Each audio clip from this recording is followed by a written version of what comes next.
at this point. And we were hearing, and we were getting asked, and great questions. We were hearing great conversations. And I certainly will share out some of those, but before I do that, does anybody want to share any aha moments or points that they had, thoughts that they had? Keep getting hit by that bright light right there. Anybody want to share any points that they had? Because I will be happy to share what I heard. I'll keep it nameless, though. No? I'm shocked. I really thought every hand would go up. All right, here we go. Feel free if anyone wants to jump in. Oh, yes, we have one over there. Yes. The whole thing was an aha moment for me over here, so All right. I'm glad to hear it.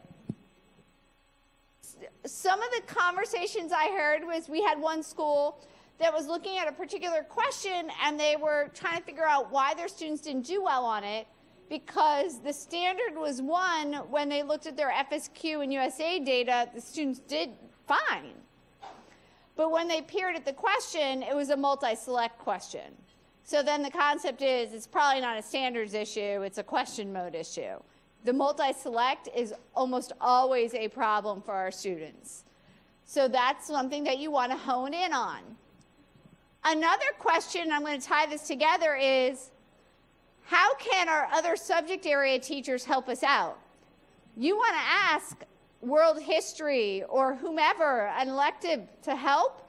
Stay in their content area. I am not asking anybody to teach outside their content area, but a world history teacher can ask multi-select questions. Get your students used to a multi-select question. They can still stay in their content area, still teach world history, but get your kids used to multi-select, if that's the particular struggle.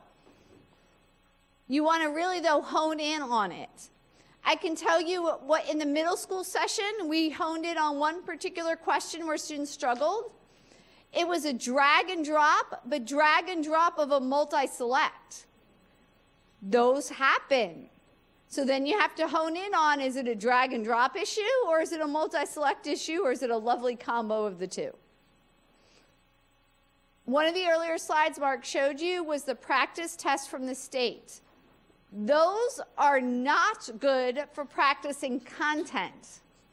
Those are excellent for practicing question types. They're great for exposing students to drag and drops. They are great for exposing students to table items. They are great for showing students all the different ways questions can be asked. So use them for that. Let students practice all of those different modes. That's what they're there for. There are a couple of pieces, though, I want to point out in case you didn't see them. So I'm going to show them to you on the screen. And some pieces I want to make sure if you did not have these aha moments, I want to give you these aha moments that you might want to coach your teachers to have or model for your teachers. Here is from the grade 10 Reading-Diagnostic. This was question number 20. It was standard RI 3.8. 62.8% of students in our district scored this right, so yay, nice job. Students did really well with it, right? It's 2 parts. It's an A and B part. Part A, again, 62.8% of students scored it correct. We have our distractor analysis there on the bottom. But if you go to part B, which is question 21, now we drop to 45.7% get it correct. Here's why that matters to you. Because of our testing platform, we split up the part A and part B into 2 separate questions. The state test will not do it. It will be 1 question. Students have to get both parts right to get that question. So now, instead of 60-something getting that question, 62.8% getting that question right, we're down to 45.7% getting that correct, and that's assuming that the 45.7% that got this part correct also got the other part correct. So it drops. You're going to want to really pay attention to your part A, part B questions. The part A, part B many times. Part B is which quotation strongly supports the answer above. They're almost always support the answer. That is another way your other subject areas can support while still teaching their own content area. Support your answer using evidence from the text. Stay in their content area, just support your answer. And that can help there. Here is Michelle, this is what I showed you before, what I was talking about. This is for the district. You might want to look at it for your particular school. This is grade 10. So if you look here, the very first passage pair in grade 10, it was historical nonfiction, questions 1 through 12. 57.88% of the students were able to score those questions correct in that particular passage set. Then we have passage set 2, passage set 3, passage set 4. Of the reading comprehensions, editing task we have separate. You notice here how we trend down? By passage set 4, look where we are. We're all the way down to 38.83%. Now question, passage set 4 includes a poem. Poetry tends to be incredibly difficult for students. Poetry tends to be incredibly difficult for adults. It's difficult. So maybe students didn't do very well because it was a poem. Or maybe it was a stamina issue. They get tired. So maybe they didn't do well because it was the last passage set. Maybe it was a combination thereof. Maybe it was the standards that appeared a lot in that particular set is what tripped them up. It could be a combination. But the answer could also probably be very different from your school to the school next to you. So you have to really delve in. You'll notice, though, for the editing task, district-wide, percentage correct goes back up to right in the middle of the passage set, even though those questions were at the end. Showing me it's probably not a stamina issue for editing task district-wide. Again, you'll want to look at your own school data for your individual school. However, in editing tasks for grammar for that 9th and 10th grade, you are looking at, odds are, it's all standards based, right? Not giving away state secrets here. Colons, semicolons, and parallel structure. That's just what the standards are. That's 1.1 and 1.2, right? Colons, semicolons, parallel structure. You already know what the state is going to ask you. It's colons, semicolons, parallel structure. Come on, we got to get those right. They're DOK 1 questions. DOK 1 questions. That will be about colons, semicolons, or parallel structure. I just hate to leave those points on the table. All right, Algebra 1. So here's Algebra 1. This is one of our similar midterm questions. We're going to walk through some of this, and let me show you the resources the team has put together. Because of the fact we're not releasing the actual exam, because again, it's tied to grades and GPA and Val-Sal, what the team did was recreate resources with very similar questions so you could still do the same analysis work with similar questions to them. So this is one that you see here. It links right to item number 5, which had a 4.4% of the students in our district scored that correct.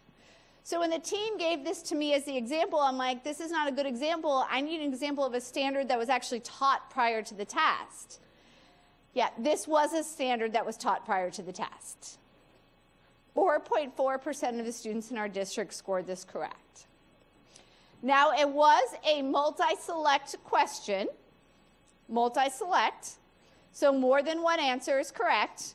So that might have tripped up our students, or just the fact it looks like this might have tripped up our students, right? But that's your question. They have to write several equivalent expressions to y to the 7/4 power. So being able to A, figure out what y to the 7/4 power is, and then how to express it in multiple ways. And pick that. Here are your 2 common errors. For mathematics, point of error. Where are students messing up? and reteach there. You can't start at the standard all over again. Figure out the point of error, and that's where you reteach. Same thing, here's another very commonly missed question on the algebra midterm. This is a very similar question to item 30, where 26.8% of our students scored it correct. Based on our theory, students didn't do the math. You know what they did? Our guess is they looked at the boxes and counted. They assumed that the graph was to scale, and they just counted. And let me give you a hint. It's not to scale. Right? This is what I want to tell kids. If it looks that easy, it's not that easy. It's not to scale. They had to actually read it and do the math. So that was their issue there. Biology, same concept. A very similar question to item number 5, where 13% of the students scored it correct. And then we have the distractor rationale and the misconceptions. On Blender, and we're going to show you the direct links that we have for you, we have similar questions to the most commonly missed questions for both Algebra 1, for geometry, for biology, all linked for you, along with reteaching pieces that your teachers need. So they can see an incredibly similar question to what it was that students missed, so they can know point of error, figure out where their students went wrong, and have the reteaching resources they need to address right in at that point of error. So it's not the actual midterm, but it's as close as we can get it to you while still preserving the sanctity of that test. And we'll give you those direct links.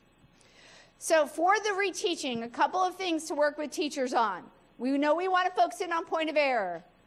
They have to use small groups. Reteaching with whole group is going to be impossible. Kids make different mistakes.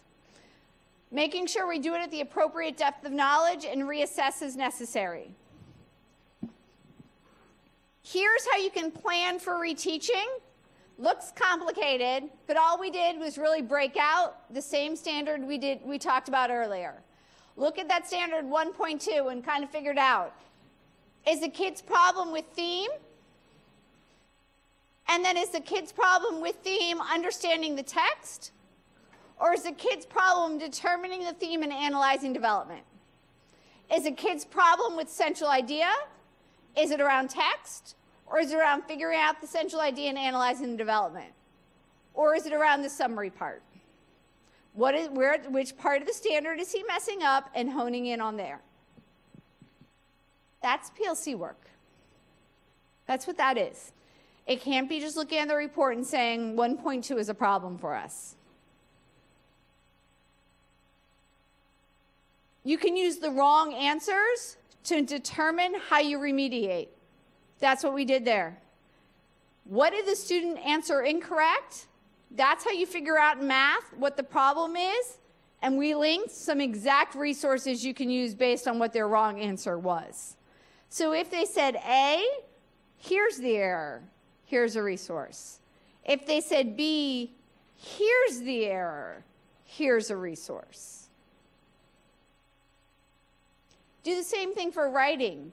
You can create small groups, use the rubric to do that. You want to move from left to right in the rubric. Remediate PFO first. It's the easiest one to move. You have your PFO scores from the students' writing from last year. It's in one of the reports Mark showed you earlier. Remediate that first, then move on to EE. I hear teachers talking about getting to a 4. That's a lovely goal, lovely little goal. Please notice that a 4 in PFO is above grade level. The rubric was written just like a Marzano scale. 3 is grade level, 4 is above grade level. At this point, if you're pulling small group work, you're pulling small groups to get to grade level, not to get above grade level. All right? My goal is a 3. Let's keep our world realistic right now. All right, get to a 3. We're challenging enough. Depth of knowledge. I realize sometimes you feel like you say the same thing over and over again. We all feel we say the same thing over and over again. This is important conversation to keep having. Because of this. This is your Algebra 1. breakdown of standards. These are how many standards are written at a level 1, how many standards are written at a 2, how many at a 3. You don't have any standards written at a 4 in Algebra 1. Your geometry is broken down. It's in a hidden slide in your PowerPoint. Here's grade 9 ELA. These are just written at a level 3. Like if I'm just teaching it, I'm actually just teaching the standard. At basic level teaching the standard, I'm at a level 3. Just check I'm teaching it. I'm at a level 3.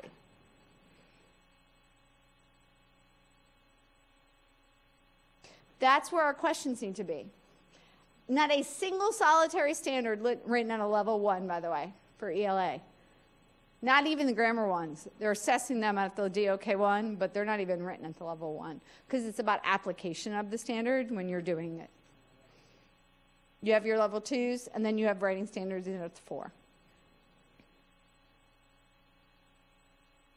All right, I want you to take a moment, turn and talk, thinking about what we've talked about cognitive error, depth of knowledge, small groups. An aha moment you've had talking about all of these different things. 2 minutes.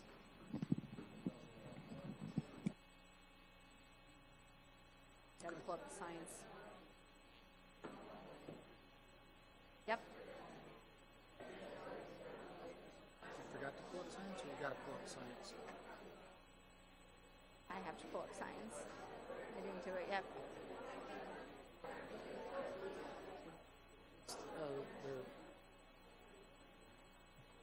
Yes, sir. What biology test are we using there? The semester exam? Semester exam. Still working. Oh, okay. I'm like, wait a minute, that's not look right. Yes, sir. Just got a question. Oh, yes, sir. Hi. Good. How are you? I haven't seen you in ages. A few slides back, social idea. What was that third? Reteach. It was 3 items that where it could be. The first one was central idea, and then I can't remember. Oh, objective summary.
1 minute to wrap up conversations, and we'll see if anyone would like to share. 1 minute.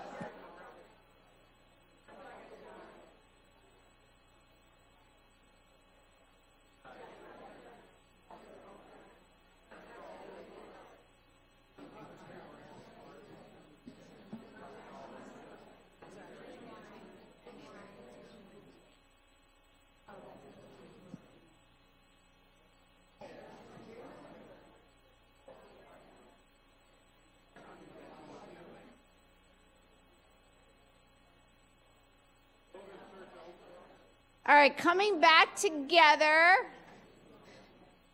Any interesting points somebody at the table made that somebody would like to share? We have microphones around the room, so nobody has to wait to share their exciting insights.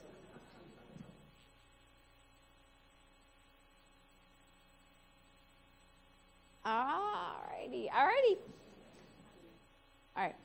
Section 6, resources. Couple of pieces I want to share in the resources. This is the section where there are a ton of hidden slides. So I recommend when you have the chance, you can go through them, send them out to department members, whomever. They're there. We're just not going to show them all to you. A lot of hidden slides. Here's the other piece of information I want to give you. We're going to tell you for this that these are links to Blender. And when I tell you that, you're going to get frustrated, and here's why. But I'm going to tell you how to work around that frustration. You're going to hit on one of those links, and it's just going to take you to the opening page of Blender, and you're going to think, well, that did me no good. Here's why. It was logging you in. So they're all direct links exactly to the exact page you want. But the first time you hit one of them, all it's doing is logging you into the platform. So hit the link. Let it log you into the platform. Then close that window and hit the link again. And then for the rest of the day today, it will take you to the direct links and the direct pages you want into Blender. Just the first time you hit it, it has to log you into the platform. That's all it was doing. So I promise you the links are direct links directly to the exact page in Blender you want to go. It's just the first time you do it, it's going to take you to the opening page because it's logging you into the platform. All right? Here we go. This is ELA. Here are some of the big ones, but again, there are hidden slides as well. Right-hand side, those are diagnostic standards resources. Those are exact resources tied to the specific standards. So if you were having an issue with one particular standard, you want some resources just on that standard, you're going to hit that particular green link. It's going to take you to a Google folder, which is just an accumulation of lists of resources tied to particular standards. So if you have teachers that are pulling small groups, tutorials, Saturday tutorials, after school or whatever, and you just need stuff for those particular standards, that is the green link for you. The middle link, that is a link that's going out to Achieve the Core, which is an outside website. So hey, as long as we're still doing Common Core, that is the link you want. You want to grab that link, and again, tied to the specific standard, so you want to grab that one to get you to all of the resources you need. This one over here gets you to the link that shows you which standards were taught prior to the diagnostic, so you know what to freak out about and what to not freak out about. Because if your students did not do well on a particular standard, but it wasn't taught yet, no harm, no foul. Don't worry about it. You actually have a printout in that orange folder that shows you, paper copy, which standards were taught prior to the diagnostic. That gives you the exact same thing, pending that your teachers were following the district scope and sequence, obviously. This is PD, that's all video on-demand PD. These are exact links to your to those. Perhaps you have teachers that are don't want to touch Blender because it's just all too much for them. This video right here, click it, it gets you to a video that walks teachers through step by step. Here are the most important parts that you need to pay attention to on Blender, and here's how to click to get there. This video right there, Level Up Tutorials. HMH actually has a ton of tutorials, including, by the way, for grammar. So if the editing language standards were an issue for you, HMH has tutorials for you. click on that, it tells you how to get to those tutorials. Or you have teen engagement. One of the particular criticisms I hear on teen engagement is this, and I want to address this right away. It's for this. I hear sometimes that teen engagement is too low. And my question would be, which version are you looking at? Teachers have access to 3 levels of teen engagement: a below grade level, an on grade level, and an above grade level version. So if you're going into classrooms and all you see is the low level version, it's not that teen engagement is too low level, it's that what's being printed out is only the low level version. Don't print out the low level version. Print out the on grade level version or even the above grade level version. Problem solved. Okay, there are 3 versions there available though for you. So that's what you want to focus on. All of those in green, direct links. What this gives you, this is one of 3 pages. The second 2 pages are hidden. These are direct links for you to each particular standard, comparing your data on this standard to your diagnostic and then how your students performed on the same standard on FSQs and USAs. So you can see, is it a standard problem or perhaps it's something else? Because if your students bombed it on the diag but did fine on FSQs and USAs, then it may not be a standard problem, it might be something else. You can easily tell that by clicking the link. All done for you right there. For your ELL students, many of you have access to Achieve 3000 purchase for your ELL students. Here's how to access those reports and those resources. Many of those slides are hidden, but we have a couple of them that are not. And you can access all of those things, including the reports and how to get to the exact assigned to standards. There are some ESOL secondary resources that are available there for you. Again, all of them are already direct linked. That's what the greens are. You can click on any of those. Math cognates, sentence stems for writing, instructional resources, go-to strategies, videos on how to help students get into complex text. Everything is directly linked for you. Share this PowerPoint with your teachers. They can click on the links directly. For mathematics, look at the statement in the center. I want you to look at the statement in the center for math. It's incredibly important. I'm an English teacher, cited this my source. For the mathematics FSA, 50% or more of the assessment items associated with a given standard should meet or exceed the DOK level of the standard. It's on page 9 of your test item specifications. So you saw how many standards were written in a DOK 2. More than half of the test items are going to be at the DOK level of 2 or higher. Which means in mathematics, I'm not just teaching to the DOK level of the standard, they also have to be prepared to answer questions that might be higher than the DOK level of the standard. Cognitively complex tasks, to do that work, algebra and geometry right there. They click on that and then they can get to activities that are DOK 3 activities for the algebra standards or the geometry standards, hyperlinked right there. You have PD videos right there for mathematics. Again, these are just the ones I'm showing you. You have a ton of them that are hidden. All of your data links for math, just like you had for ELA, you have the same data links for math there, as well as small group resources. How can you reteach in small groups for mathematics? You have the resources on how to do that for Algebra 1 and for geometry. For biology, let me show you this tool because I think this tool is going to be amazing for you. Let me just tell you what it is first. The team built this, and I think this could be very useful. This, to me, is going to be perfect for the person on your team that is the big data nerd.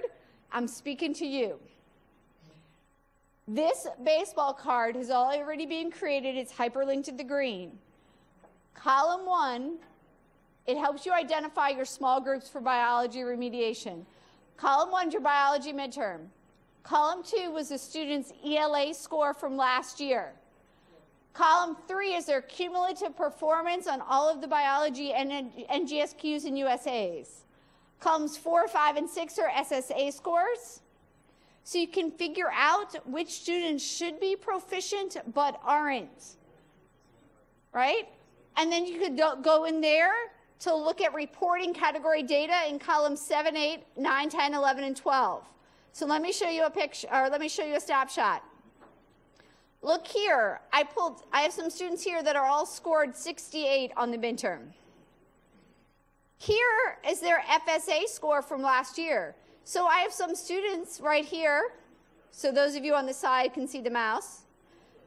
Students that scored a 68, that scored a level 5 on my FSA last year in ELA.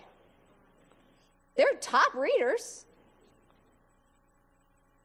Over here was their SSA score from last year's grade 8 science test.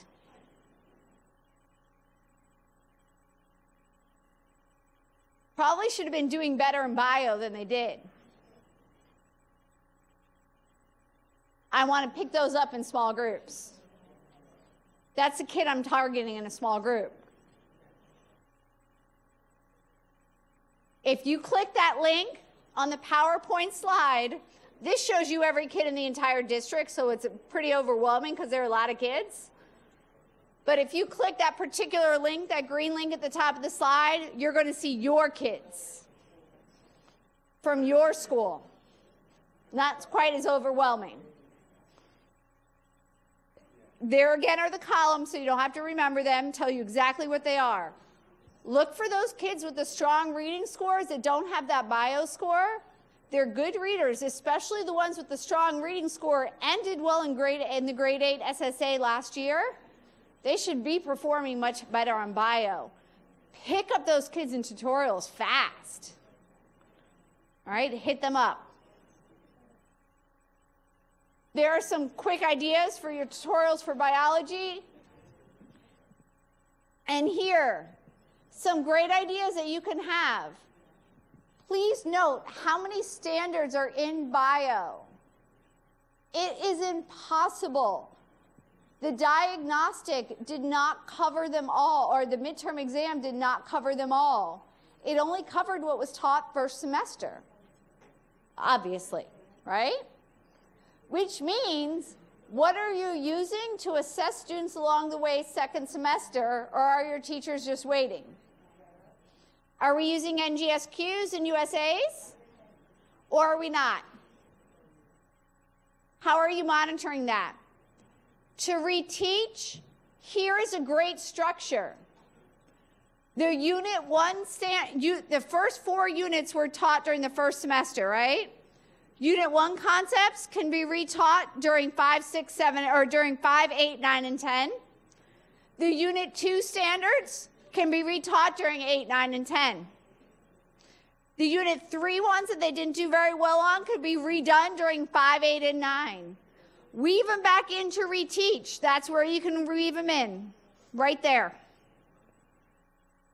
You can't start all over. You have to keep moving. There are too many bio standards to start all over. But here's how you weave them in. And there are some great remediation resources, all hyperlinked. U.S. history, a little bit easier. U.S. history, straight facts, right?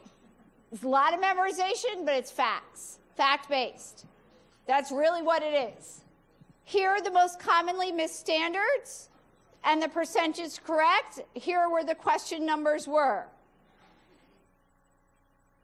Here are your resources hyperlinked in here. And let me show you this right here. To me, this is incredibly important. This thing right here. It's optional. Let me say that again. It's optional. However, on the afternoon of the 25th, which, yes, is a work day, but it's blackout period. I had to go with a day. It's optional. From 1 to 3, thank you, Garden Tie, 1 to 3 of our Garden Tie in the Media Center, We're going to be doing a quick review of the item specs, working in on some reteach strategies, and flooding them with resources on if they're missing this particular part, here's the reteach strategy. If they're missing this particular standard, here's the resource. And giving them resources for each particular piece that they're missing. So we're working them in small groups to go through that. Basically, it's a big PLC. Big PLC. That's where you need to go if you want, completely optional. You have this in your PowerPoint.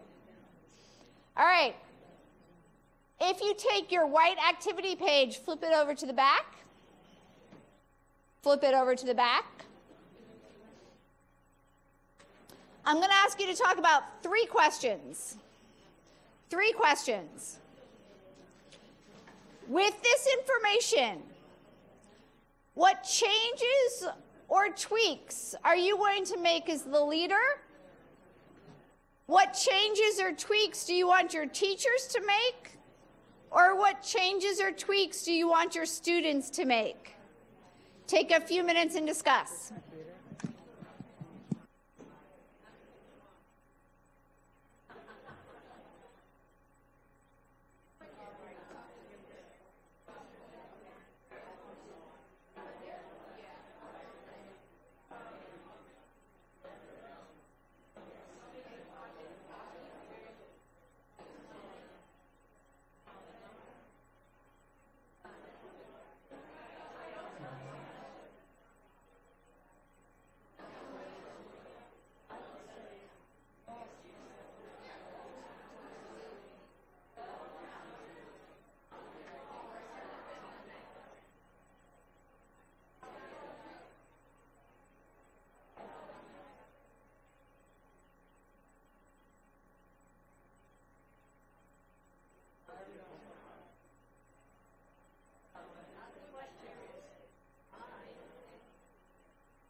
out, that's red. Red right here. Okay. When you go back up, it says it's the local something 2018, 19. Yeah, so that's an aggregation of all the district administered USA's FSQs. Okay. So that would be a percent correct, right? With the color being putting in a threshold or mastery. Okay.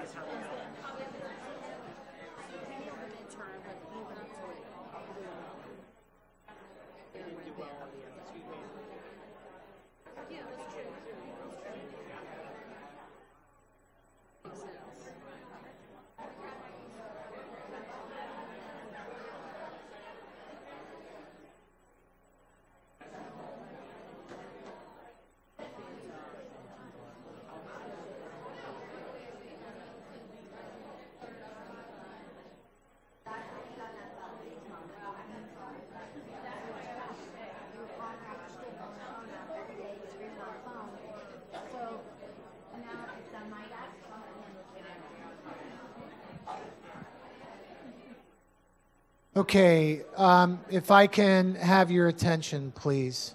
Thank you so much. Great job. And I heard planning at the student level, so it's exceptional. Can I direct your attention back to this slide for a moment? I want to go back to my comment earlier in the day and the conversation that we had in the beginning. And so what we did today, right, wouldn't be something you do after diagnostics, right? You know, the predicted levels take us a week to generate. But the next day, after the kids take the test, the data is here. After they take an FSQ or a USA, that night or the next day, the data is there to act upon. And so as an organization, as you know, a school, as a department, as a team, right, it's about you as a leader having structures in place and having the capacity built within your teams, your leadership team, your department teams, and so forth, to repeat the process as needed. So I've had this conversation last week. I was in Atlanta meeting with other school districts, and the conversation that we were having around, right, was centered around something like this. But the part that we're still at from a technology standpoint, from a people standpoint, is with all of the data, all that we have, there's still some human analysis that has to happen, right? And then enormous amounts of context about the kid. Right? I don't care. We're never going to get a machine that's going to spit something out that's really just going to work for a small group of students all the time. So having the relationship with the students and knowing, right, where they are, what they need, how they learn, what they're interested in, all of those things are still incredibly relevant. But what we're hoping, like today, that your teams, yourself included, right, are able to kind of take that and not just look at percent correct and things like that, but do that root cause analysis of why, right? The 5 whys. And you get down, you say, oh, it's a misconception over vocabulary. Or so I heard that conversation in here earlier between difference and indifference and things like that, right? That the kids didn't necessarily understand. But the other thing I want you to come back to is this. And this is what we talk about. The process that we did today definitely impacts instruction. It's part of a system. It's one element within a system. And it's got to be a part of your culture, right? So these aren't silos. These things are threaded together. So, and this is, as I said, one piece of a system where these different elements, when put together correctly, can make a powerful difference.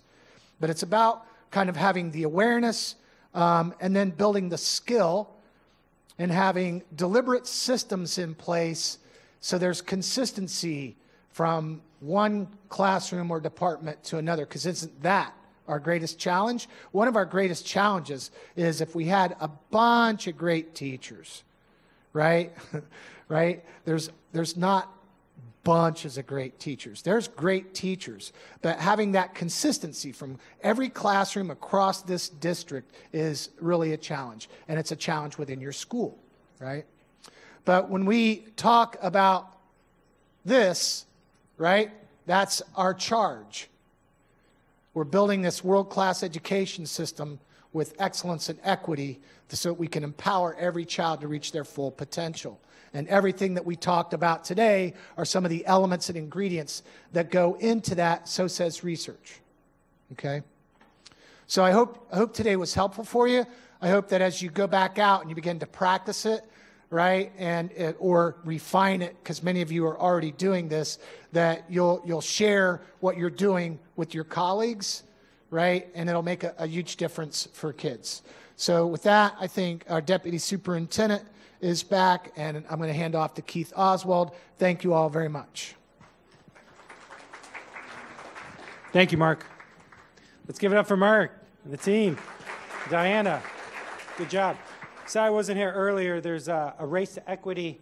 Some of your kids are actually there. Race to Equity Summit going on at the Convention Center the last couple of days. It's part of My Brother's Keeper. So there's a lot of different speakers, breakout sessions, talking about equity, speaking of, and not just in education. We're one sector, but what does equity look like in government? What does it look like in other sectors besides just us, and how do people deal with it and address it very systematically? When we look at the disparities that exist, they're not just with us, right? They're in the criminal justice system. They're everywhere. So really taking a conscious effort. So it was really good. And the parents, there was a lot of parents there too. I was surprised. A lot of them really care about our system and what we're doing. A ton of questions about education. The superintendent did a keynote. About 1,000 people. I think there was pretty good turnout. It was sold out. But people are invested in you all and what you do each and every day, and ensuring that equity happens in our schools on a regular basis. So kudos to you. There are a lot of shout outs that they're proud of our system, and that's because of the work that you guys do each and every day. I hope today that you saw like a different twist on Essentials in the past. So as we try to learn and provide you better information, most recently, last couple of years, we have 6 of our schools that are going through kind of a pilot called PAPI. So a partnership that we have with University of Virginia. And really, how do we turn around? These are some challenging schools. How do we turn around and really accelerate learning much quicker? How do we get not just a few point gains, but how do we look at double-digit gains? How do we really move a massive amount of kids much quicker? So Paul Pembroke Santoyo, we gave you his book, Leverage Leadership. The principles you also got, the book you received was Get Better Faster. So he wrote those books. He was a teacher, a principal supervisor, and in his research and studying turnaround and what makes schools move faster, he really tried to collect that information. And so his Leverage Leadership is about what are those leadership skills to make that happen. His Get Better Faster book was actually when he walked and worked with principals who could make a brand new teacher look like a veteran and really skilled, making student achievement happen. What did those principals do? What conditions happened in the school to make that happen? And what feedback did they give? So that's when he created Get Better Faster, to get brand new teachers up to speed much more quicker. And that's based off the feedback that you as a leadership team are helping new teachers move forward. So a big part of the presentation was about data-driven instruction, DDI. I was quite impressed. We had a couple of days with him about, I always thought I was pretty good at running a pretty good LTM, a learning team meeting, or PLC, really looking at data, how do we move forward. He took it to a whole nother level. We tried to incorporate some of those strategies today about what, when it comes to standards-based instruction, a lot about what he talks about. We think about the full intent and rigor. If we're teaching a standard, Terry, you and I, or Karen, we're talking about a standard, how you're going to implement it, how you're going to implement it. We all have our own vision of what that particular standard looks like and how it should be taught. But he said really about standards, Diana's not going to like when I say this, but that standards are... He basically says standards are useless unless we really define about how we're going to... the commissioner said it, so, But until we define how we're going to assess those standards, that's when we figure out what that rigor looks like. So when we come in alignment of how we're going to assess it, what we consider mastery, it's in the assessment, right? And that's going to define how we teach to that in the classroom. So we've got to have that consistency across classrooms, across the system. That's where the rigor comes. So it's not that they're useless. They're not useless. They're very important. But how the rigor is defined is in the assessment. And it was really kind of an eye-opener. Think about that overnight. Sleep on it. Dream about it.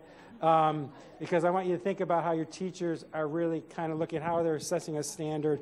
Because so much, when I go into classrooms, whether it's high school, elementary, is that often the teachers are teaching down, below the standard of what it's asking for. Maybe it's because it's based off the materials they're using. So hopefully you saw a different twist about that today. I thank the team for putting that together, trying to take a different look about how you work with your teams.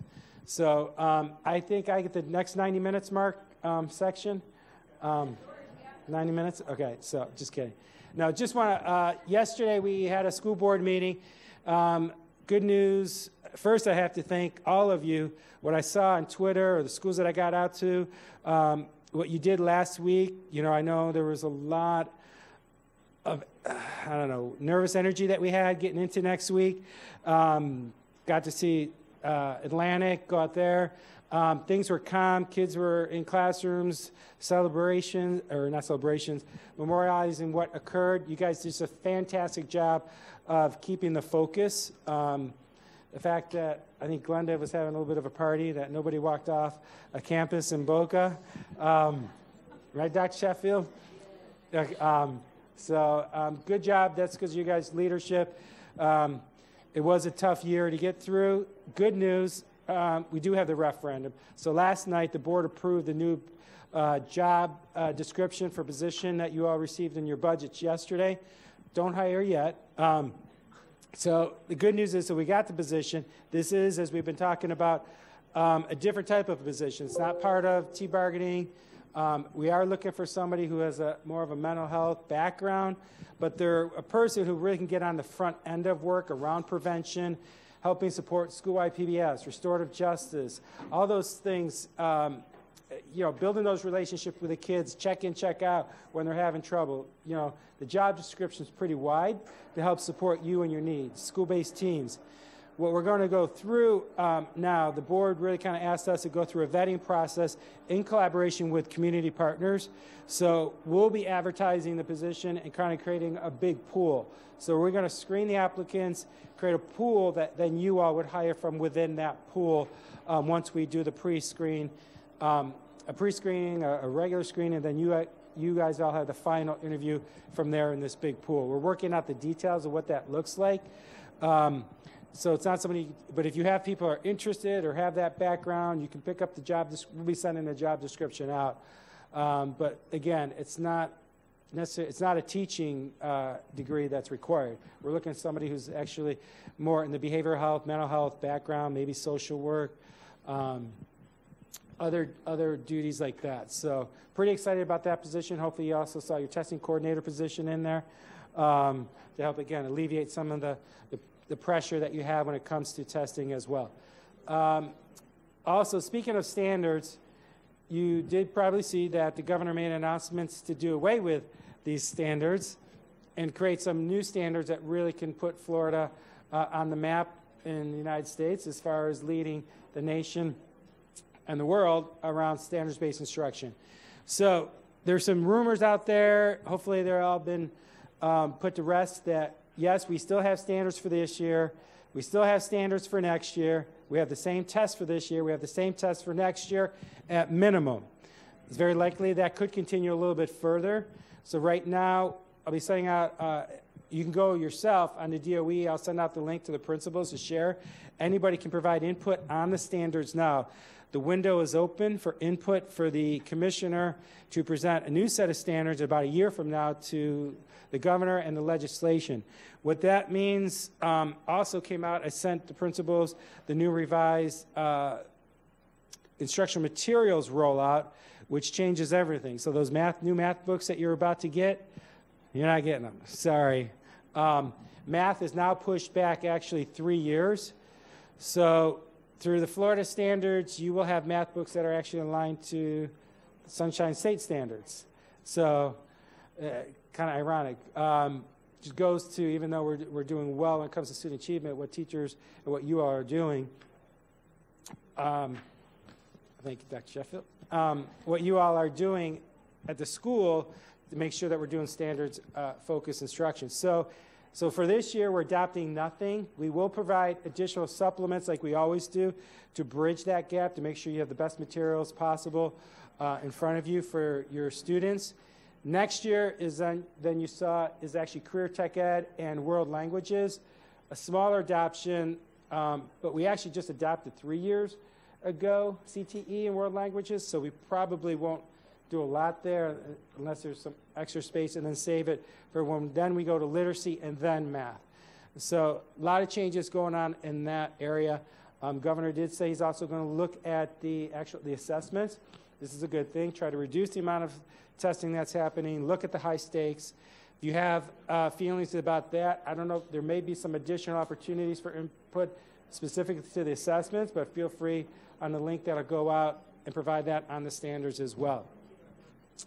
Any questions about the adoption cycle or any of that thing? Okay. And then we do want to welcome a brand new high school principal to the group. I don't know if that was done yet, but Don Hoffman, principal of Palm Beach Gardens High School. Welcome. Hopefully today didn't overwhelm you. Actually, Essentials Part 1 would have overwhelmed you when you think about all the cells that you have to deal with at high school. So you're letting them go early, Mark and Diana? We're done? As long as they do the push-ups. All right, you guys, thanks for your attendance today. Thanks for all being here. Have a great afternoon.